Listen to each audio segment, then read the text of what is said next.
ये आज के प्रेफर्ड ट्रेड्स। और आज आप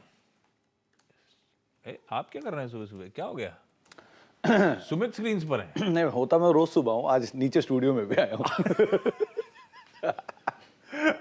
पहले रिजल्ट्स वाले स्टॉक्स पे बातचीत हो जाए, और उसमें पहले एफएनओ वाले, दो एफएनओ वाले दिख रहे थे, डालमिया भारत और एमएनएम फाइनेंशियल सर्विसेज। कैसे रही परफॉर्मेंसेस? देखिए, डालमिया भारत के केस में तो ऑलरेडी बाजार ने बहुत हद तक सीमेंट के नंबर्स को देख के चीज़ों को डिस्काउंट कर रखा था।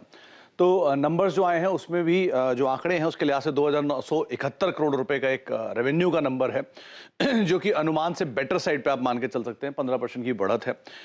मुनाफे फ्रंट पे 50 करोड़ का आंकड़ा है, यहाँ पे 47 करोड़ का एक एस्टिमेट बाजार मान के चल रहा था, तो उससे बेटर साइड पे नंबर है। हालांकि 75% गिरावट जरूर है, लेकिन उससे बेटर साइड पर है। इबीटा अनुमान के आसपास है, 378 करोड़ के इबीटा का अनुमान था, करीब 377 करोड़ का इबीटा आया है, और मार्जिन मोर लेस 13% ही बाजार मान रहा, 13% के आसपास ही आते हुए दिखाई पड़े। तो कुछ चीजें अनुमान के आसपास हैं, कुछ चीजें अनुमान से बेटर हैं, लेकिन इतने कोई खराब नंबर नहीं है। आपको दिखने में बड़े ही खराब नंबर दिख रहे होंगे, लेकिन नंबर इतने खराब नहीं है। ऑलमोस्ट बेटर साइड पे या मिले जुले साइड पर आप इसका मानकर चल सकते हैं। इसलिए ब्रोकर हाउस की तरफ से भी नंबर्स को इतना खराब नहीं माना गया है। दूसरे नंबर है एमएनएम फाइनेंशियल के। कल इस नंबर के पहले एमएनएम फाइनेंशियल ने एक बड़ा रिएक्शन दे दिया था। लास्ट आवर में तेज बिकवाली वहां पर देखने को मिली थी, करीब 2.5% बिकवाली थी, वो भी हायर लेवल से और ज्यादा थी। एनआई फ्रंट पे करीब 1517 करोड़ रुपए का एक आंकड़ा है। मुनाफा 56% गिरा है, 448 करोड़ रुपए इस तिमाही के अंदर जो मुनाफे का आंकड़ा है वो आता हुआ दिखाई पड़ा है, और यहाँ पर 56% का एक डिक्लाइन है।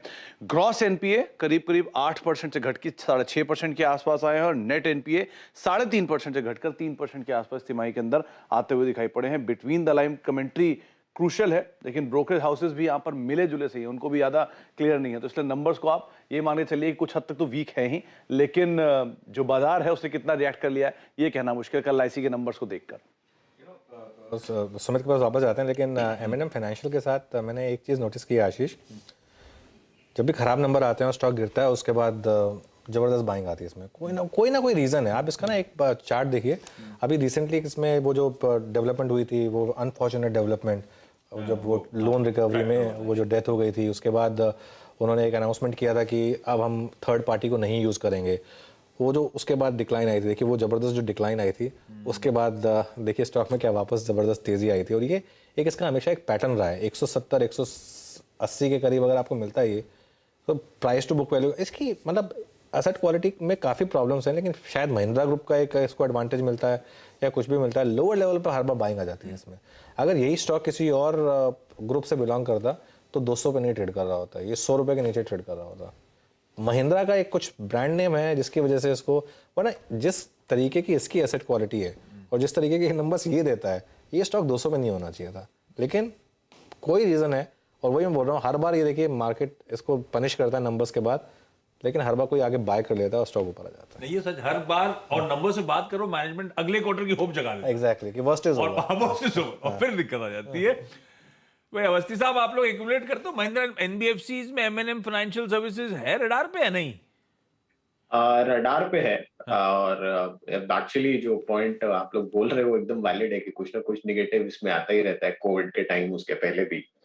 बट हमारा ये मानना है कि ग्रेजुअली जो ग्रोथ रेट्स हैं इनकी वो काफी स्टेबल रहनी चाहिए। कुछ एक्सटर्नल कुछ इंटरनल कोई ना कोई फैक्टर आके वजन कर जाता है, जिसकी वजह से हमेशा नंबर्स में कुछ ना कुछ प्रॉब्लम आती है। बट हमें लगता है अब यहाँ से ऑनवर्ड जो एक्सपेक्टेशन है, जो मैनेजमेंट बोल रही है, हालांकि लगेगा मैं भी उसी को टिप्टो कर रहा हूँ, लेकिन हमारी भी एक्सपेक्टेशन यही है कि नंबर्स में लगातार आने वाले समय में इम्प्रूवमेंट ही दिखना चाहिए। तो हम ये मान के चल रहे हैं कि अगले 2 साल में अर्निंग्स में लगभग 30-35% जैसी सीएजीआर रहनी चाहिए। तो वो भी कहीं ना कहीं फैक्टर इन होता है। प्राइस टू बुक 1.4 का ही है। हाँ। जीएनपीएस थोड़े से एस्केलेट हो गए, बट ग्रेजुअली हमें लगता है ये इन वैल्यूएशंस पे बहुत महंगा नहीं है कंपैरेटिव। महंगा नहीं है, पर वो परफॉर्म करके नहीं देता, ये भी दिक्कत। ठीक है, क्योंकि एनबीएफसी की बात छिड़ी गई।